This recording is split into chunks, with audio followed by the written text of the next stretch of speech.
that the committee would take into account. But the question now is, the threat that was initiated, what can we do to this person? We can't do much. So we can, of course, impose sanctions against the player. I'm not going to examine the details as to why the committee has arrived to such a decision, because I was not part of that committee that made the decision. But I'm sure that the committee would have made that decision based on guiding principles, procedures, and the code that was relevant at that particular time. Having said that, again, how much can we do? Because we can only punish the players and officials.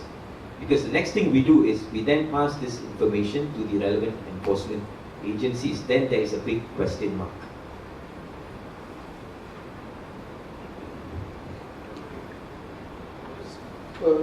Speaking about integrity or match fixing, for the players we feel that it is deeply rooted, and it's a logical consequence when you don't respect the rights of the players.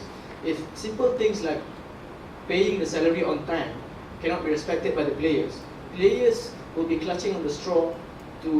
Players get desperate when things like this happen, and this is just a logical consequence when players are not being paid.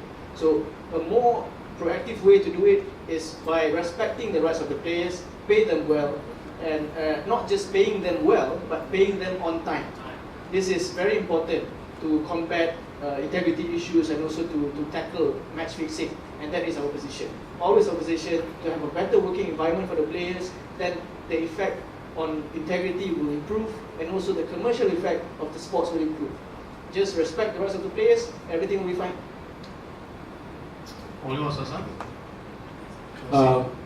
I would just add a bit on to what Lazarus said. I'm not aware of the case specifics, but procedural aspects do provide the player the right to be heard.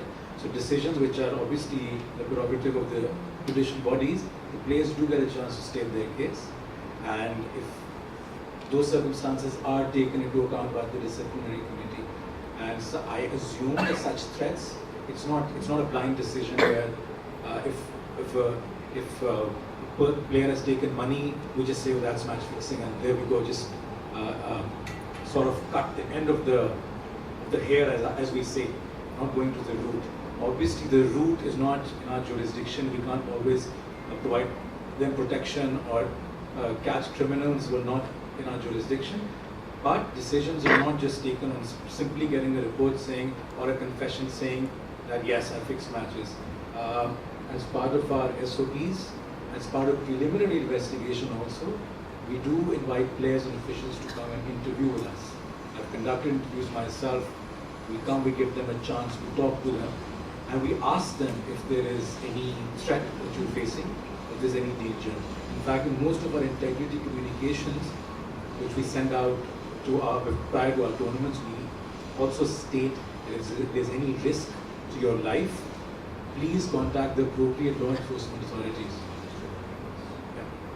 So, thank you very much. Thank you, Peter. Ladies and gentlemen, that's it. Can I invite you to give our two speakers a huge round of applause? Thank you. And can I also invite you to give yourself a huge round of applause for still being here. Thank you very much. I pass it back to my Madam MC. Richard, can I just trouble you to hand over our token of appreciation to our three speakers?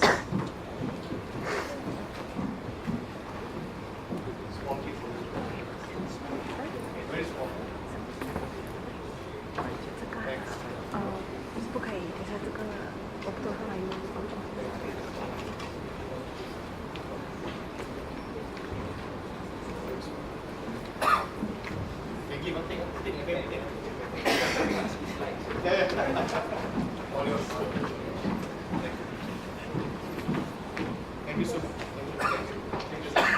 Thank you. Ladies and gentlemen, with every beginning, unfortunately, there always has to be an end. The time has come for us to call the conference to a close, and with that, I will invite the other partner of RWY, Mr. Weng, to close the conference. Thank you.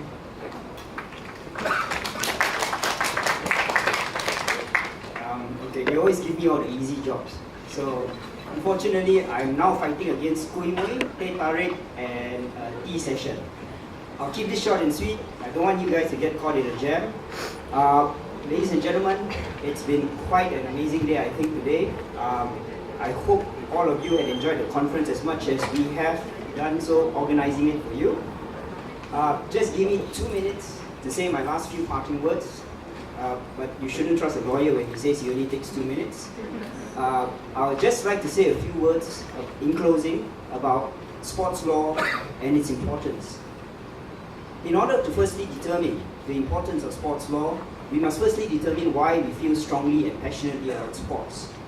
To me, sports presents a platform for us as people to be the best that we can be. It inspires us to reach our highest potential and to arrive at the pinnacle of our achievements as human beings. After all, how many of us in the world would have thought it possible for a person to run a 100-meter race in 10 seconds? I don't think many of us would have thought that possible until a person named Usain Bolt made it a reality and keeps making it a reality every time he runs. It is no coincidence that the motto of our Olympics is faster, higher, and stronger. That is what we aspire to. Sports also impresses upon us the spirit of fair play. We need for there to be an even playing field so that we can determine the person who is the fastest, the highest, or the strongest. And this is where sports law comes into play its most important role, to help regulate and administer the rule of sports to ensure a level playing field amongst all people. Imagine how Carl Lewis must have felt when he lost the 100-meter race to Ben Johnson at the 1988 Olympics, only to find out